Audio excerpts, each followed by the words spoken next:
Hello friends, आज मैं आपलोकर बारे थार्ड ग्रेड फोर्थ ग्रेडर केइटामान प्रश्नर उत्तर लै आइছোঁ और এই प्रश्नर उत्तरखिनि संगीत और नृत्यर ওপৰত ভিত্তি কৰি প্ৰশ্নখিনি কৰা হৈছে। সো ভিডিওটো স্কিপ নকৰাকৈ শেষলৈকে চাই থাকক।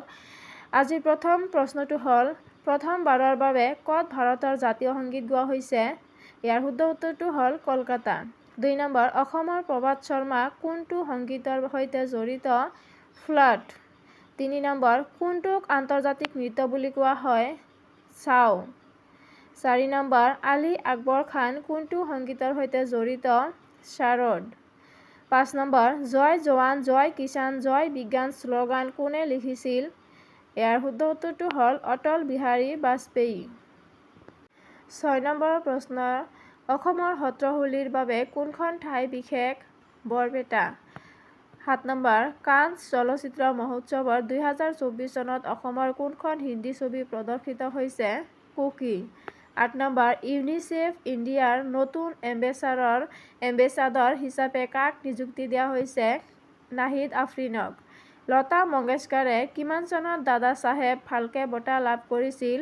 1989 চনত। 10 নম্বৰ, লতা মংগেশকাৰৰ পিতৃৰ নাম কি? দীননাথ মংগেশকাৰ। 11 নম্বৰৰ প্ৰশ্ন, গুমৰাগ কোনটো সম্প্ৰদায়ৰ লোকনৃত্য? মিচিং সম্প্ৰদায়ৰ। 12 নম্বৰ, কোন চনত অ মোৰ আপোনাৰ দেশক আনুষ্ঠানিকভাৱে অসমৰ জাতীয় সংগীত হিচাপে গ্ৰহণ কৰা হয়? 1927 চনত। 13 নম্বৰ, কুচিপুড়ি কোন ৰাজ্যৰ ধ্ৰুপদী নৃত্য?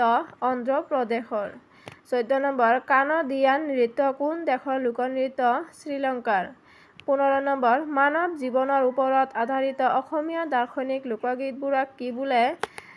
টোকাৰী গীত বোলে। 16 নম্বৰ, সত্ৰীয়া নৃত্যক কেতিয়া শাস্ত্ৰীয় নৃত্যৰ মৰ্যাদা দিয়া হৈছিল? 2000 চনত। 17 নম্বৰ, কথক কোনখন দেশৰ লোকনৃত্য? উত্তৰ প্ৰদেশৰ। 18 নম্বৰ, দেওধানী কোনটো জনগোষ্ঠীৰ লোকনৃত্য?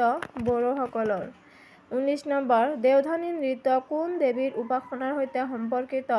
মনসা দেৱীৰ। 20 নম্বৰ, 1911 চনৰ 27 ডিচেম্বৰত প্ৰথমবাৰৰ বাবে ক'ত জন গণ মন গোৱা হৈছিল? কলকাতাত।